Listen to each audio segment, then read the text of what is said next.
आज माझ्या घरामध्ये दुपारच्या जेवणाची तयारी चालू आहे आणि यामध्ये बनणार आहे चिकन, मच्छी, अंडी आणि बरंच काही. तर खूप साऱ्या टिप्ससोबत हा व्हिडिओ मी तुमच्यासोबत शेअर करणार आहे. तर मग चला व्हिडिओ पाहू.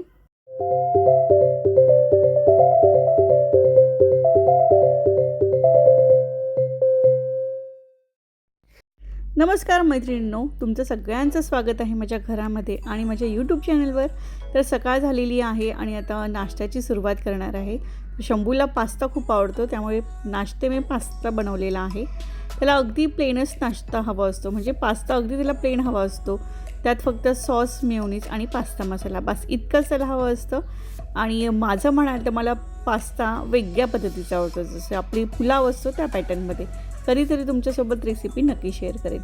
तर आजच्या दिवसाबद्दल आणि आजच्या व्हिडिओबद्दल सांगायचं म्हटलं तर माझ्या कुकिंग रुटीनबद्दल मी तुम्हाला सांगणार आहे. आणि माझे काही असे टिप्स आहेत, ट्रिक्स आहेत की जे मी पटकन करते आणि त्यामुळे माझं किचनचं जे सामान आहे ना ते अगदी लेंदी न होता खूप पटकन आटोपलं जातं.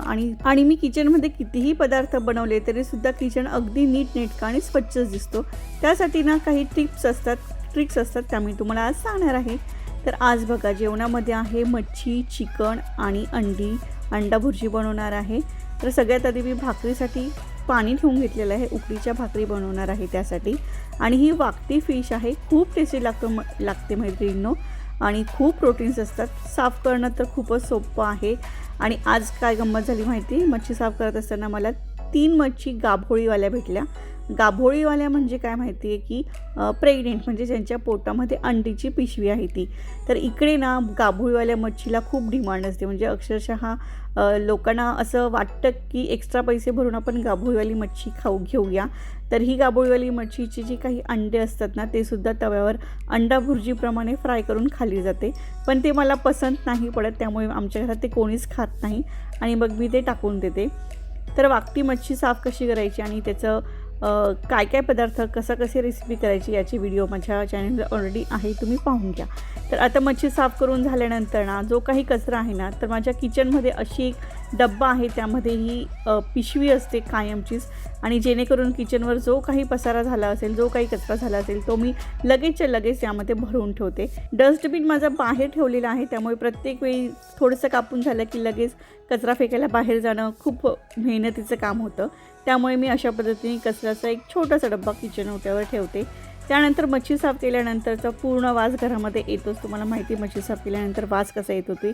तर तो क्लीन करण्यासाठी मी फटाफटनं विनेगर आणि मीठ लावते आणि आपलं लिक्विड असतं भांडी घासायचं, त्याने मी ते साफ करून घेते.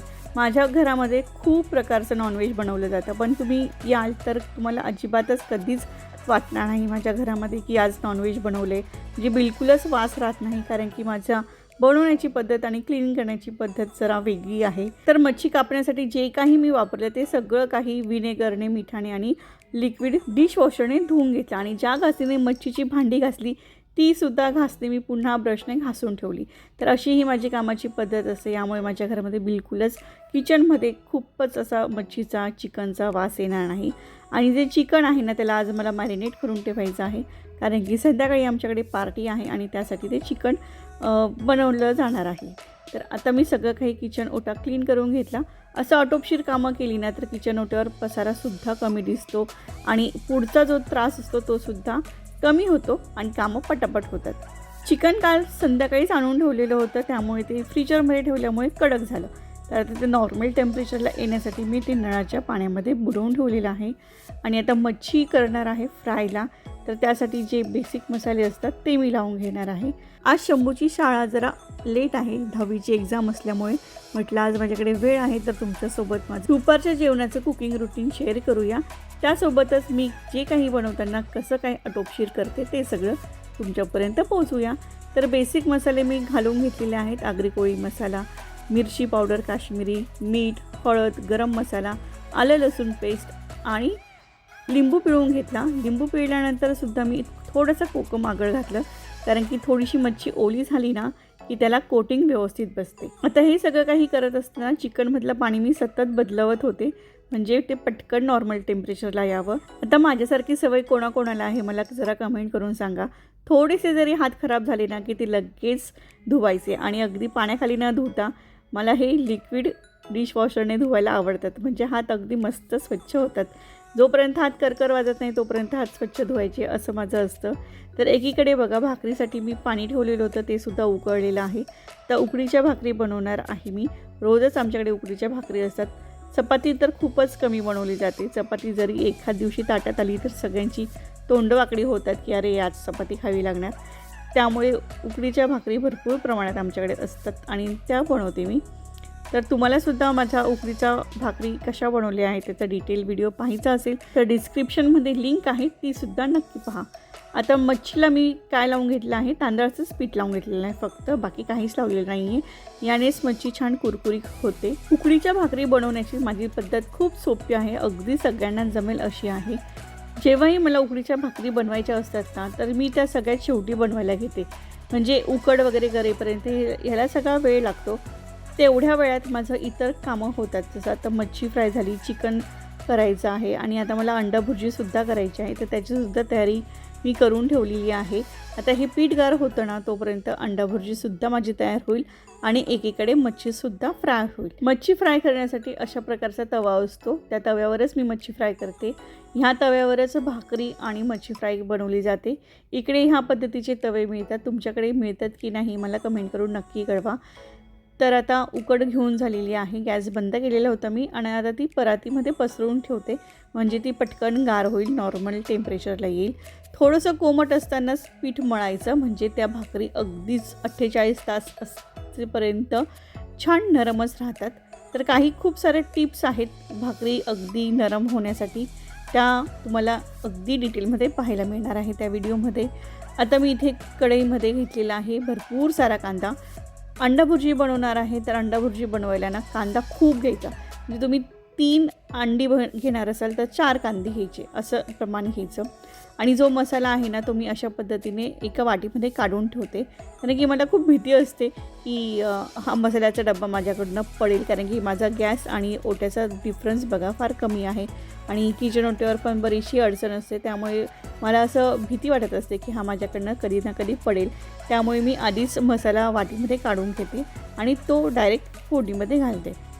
आता कांदा छान परतून झालेला आहे, तर अंडे मी डायरेक्ट कांद्यामध्ये न घालताना ग्लासामध्ये आधी फोडून घेते. कधी कधी काय होतं ना एखादं अंडं नासकं होतं आणि आपण डायरेक्ट फटाफट कांद्यामध्येच म्हणजे कढईमध्ये जर अंडी फोडली तर ते पटकन तसंच सडलेलं अंडंसुद्धा त्यामध्ये पडतं आणि मग आपलं पूर्ण फोडणी वेस्ट जाते. असं माझ्यासोबत झालेलं आहे, म्हणून मी सतर्क झाले. आणि एकदा एक गंमत झालेली होती की मी अंडं फोडलं ना त्यामध्ये 2 बलक निघाले, तर तेव्हा फार मज्जा आलेली. तर अशा काही घटना होतात, त्यामुळे आधीच सतर्क राहिलं ना तर बरं असतं. तर चवीनुसार मीठ घातलं, अंडे घातले आणि छानपैकी अंड्याची भुर्जी बनवली. तर आमच्याकडे अंड्याची भुर्जी खूप आवडते माझ्या मुलीला. दुसरीकडे हे जी मच्छी फ्राय आहे ना ती पलटून घ्यायची आणि अशी साईडला तव्यावर मी रचून ठेवलेली आहे, म्हणजे यातलं जे एक्स्ट्राचं जे तेल आहे त्या तव्यामध्ये पुन्हा ते मिक्स होईल. तर अशा प्रकारे अंडा भुर्जी रेडी आहे. एकीकडे मच्छी फ्राय होते, छानपैकी कोथिंबीर घातली आणि अंडा भुर्जी माझी रेडी झालेली आहे. तर अंडा भुर्जी होत होती तोपर्यंत पीठसुद्धा छान झालं आहे, म्हणजे अगदीच गार नाही झालं आहे, अगदी हात बुडू शकेल इतपत गरम आहे आणि भरपूर पाणी लागतं पीठ मळण्यासाठी वरतून. तर ते पाणी घेतलं आणि छानपैकी पीठ मळून घेतलं आणि याच्या छान पांढऱ्या शुभ्र अशा भाकरी होतात. भाकरीचं पीठ मळताना ना आणि उकड घेताना ना बऱ्याच वेळी गॅस खूप खराब होतो आणि खालचं प्लॅटफॉर्म पण खूप खराब होतो. त्यामुळे असा लांबलचा कपडा घातला आणि तो व्यवस्थित मग तेवढा प्लॅटफॉर्म खराब होत नाही आणि पोळपाट इकडे तिकडे सरकू नये म्हणून तोच कपडा मी घडी करून ठेवला आणि व्यवस्थित छान अशा आता भाकरी लाटून घेणार आहे. उकडीच्या भाकरी मला थापून जमत नाही, ॲक्च्युली थापून करतात, पाण्यावर थापून, म्हणजे पाण्यावरची भाकरी, पण मला ती तेवढं जमत नाही आणि तेवढा वेळ पण नसतो. पण जशा पाण्यावरच्या भाकरी होतात ना त्याहीपेक्षा छान मऊ भाकरी माझ्या होतात. जर याचं प्रूफ तुम्हाला हवं असेल ना तर तुम्ही माझ्या पद्धतीने भाकरी नक्की बनवून पहा. तर भाकरी छान माझ्या बनल्या जातात लाटण्याने लाटून. आणि भाकरी तव्यावर टाकण्यापूर्वी ना मी तव्याला तेल लावून घेते टिश्यू पेपरने, म्हणजे काय होतं ना भाकरी चिकट नाही. आणि एक भाकरी जर तुमची चिटकली ना मग तवा खराब होतो आणि तुमच्या पुढच्या सगळ्या भाकरी जळतात किंवा चिकटतात. त्यामुळे आधीच सतर्क राहिलेलं बरं. आणि तव्याला छानपैकी थोडंसं तेल लावून घ्यायचं आणि त्यानंतर भाकरी तव्यावर घालायची. खूप छान मस्त होतं. याच पद्धतीने तुमच्या जर चपातीसुद्धा चिकटत असतील तर तुम्ही मध्ये मध्ये तव्याला तेल लावायचं, म्हणजे त्या चिकटणार नाहीत. तर बघा छानपैकी भाकरी तयार झालेल्या आहेत. किती सुंदर दिसतात त्या भाकरी, बघूनच इतकं छान वाटतं ना, तर खाऊन तर खूपच भारी वाटतं. तर अशा पद्धतीने मी सगळ्या भाकऱ्या बनवून घेते, फटाफट बनवून घेते. आणि भाकऱ्या बनवून झाल्यानंतर सगळा काही किचन मी आटपून ठेवला आणि जेवण झाल्यानंतर सगळ्यात शेवटी मी बनवायला घेतलं चिकनला मॅरिनेशन लावण्यासाठी. तर इथे चिकन मी स्वच्छ धुवून घेतलं, त्यानंतर त्याला मीठ लावलं, तंदुरी मसाला, आगरी मसाला, हळद, गरम मसाला, काश्मीरी मिरची पावडर, लिंबू, ब्लॅक पावडर आणि थोडासा चिकन मसाला घातला आणि मीठ घातलं, आले लसूण पेस्ट घातलं आणि बस हे सगळे काही मसाले हाताने व्यवस्थित चिकनला लावून घेतले. आता संध्याकाळसाठी आमच्याकडे पार्टी आहे वुमन्स डेची. कालचा व्हिडिओ तुम्ही पाहिला असेल तर आम्ही व्हेज होतं, मंगळवार होतं त्यामुळे व्हेज पार्टी केली आणि आज आहे बुधवार त्यामुळे आम्ही आज चिकन पार्टी करणार आहोत. तर त्यासाठीची ही सगळी तयारी आहे. चिकनला मॅरिनेशन वगैरे लावून ठेवलेलं आहे. आता ना हे जे मोठी तंगडी होती ना त्याला मी चिरा पाडायचे विसरले, तर त्यानंतर माझ्या लक्षात आल्यानंतर मी त्याला कट्स दिले. चिरा म्हणजे कट्स दिले, म्हणजे मसाला ना छान त्या तंगडीला लागेल आणि सगळंच काही अगदी टेस्टी लागेल. सगळा मसाला लावून झाला आणि जवळजवळ ना 4 ते 5 तास मी इतकं ते छानपैकी मुरवत ठेवलं. फ्रीजमध्ये नाही ठेवलंच, वरतीच ठेवलं आणि त्याचं पूर्ण ज्यूस, मसाल्याचा पूर्ण ज्यूस ह्या चिकनला व्यवस्थित लागला गेला. आणि संध्याकाळी आम्ही जेव्हा हे बनवून खाल्लं ना तेव्हा खूप खूप खूप टेस्टी झालेलं होतं. तर मैत्रिणींनो, आजच्या व्हिडिओमध्ये मी तुम्हाला माझ्या किचनमध्ये माझं काम कसं असतं हे तुम्हाला दाखवलं, तुमच्यापर्यंत पोहोचवलं. तुम्ही पण बऱ्याच जणी माझ्याशी अगदी रिलेट करत असाल. काही तुमच्या टिप्स असतील, काही सूचना असतील तर कमेंटद्वारे नक्की कळवा. किचनवर खूप जास्त पसारा न करता अगदी आटोपशीर कामं केली ना की मनालासुद्धा छान वाटतं आणि जरा वेळ आपल्याला स्वतःसाठी सुद्धा काढता येतो. तर अशा पद्धतीने माझी कामं करण्याची पद्धत आहे. आय होप तुम्हाला आवडलीच असणार. चिकनसुद्धा छान झालेलं आहे. आता हे झाकून ठेवते. 5-6 तासानंतर आम्ही याचं चिकन फ्राय बनवणार आहोत. तर आता मगाचपासून तुम्ही माझ्या खिडकीवर पाहत असाल की किचनमध्ये कंगवे काय करता आहेत. तर ते कंगवे होते स्वच्छ करण्यासाठी, कारण की मी जेव्हाही केस धुते आठवड्यातनं 2 वेळा 3 वेळा, त्यावेळी मी घरातले सगळे कंगवे अगदी स्वच्छ धुवून घेते. तर अशा पद्धतीने आजचा व्लॉग इथे संपवते. रात्रीच्या पार्टीचे काही व्हिडिओ तुम्हाला दाखवते आणि तुम्हाला आजचा व्हिडिओ कसा वाटला कमेंट करा. व्हिडिओ आवडला असेल तर लाईक करा. चॅनलवर नवीन असाल तर सबस्क्राईब करा आणि बेल आयकॉनलासुद्धा नक्की क्लिक करा. तर पुन्हा भेटू अशा छानशा व्हिडिओमध्ये भरपूर साऱ्या टिप्स घेऊन. तोपर्यंत नमस्कार. व्हिडिओ संपूर्ण पाहिल्याबद्दल खूप खूप धन्यवाद. तर चुलीवर खाण्याची जी मजा असते ना ती खूपच वेगळी असते. तर आमच्या घराच्या शेजारी बाहेरच आमची चूल आहे, त्यावर आम्ही पार्टी करायची असेल तर आम्ही चुलीवरच बनवतो आणि मस्त एन्जॉय करतो. थँक्यू.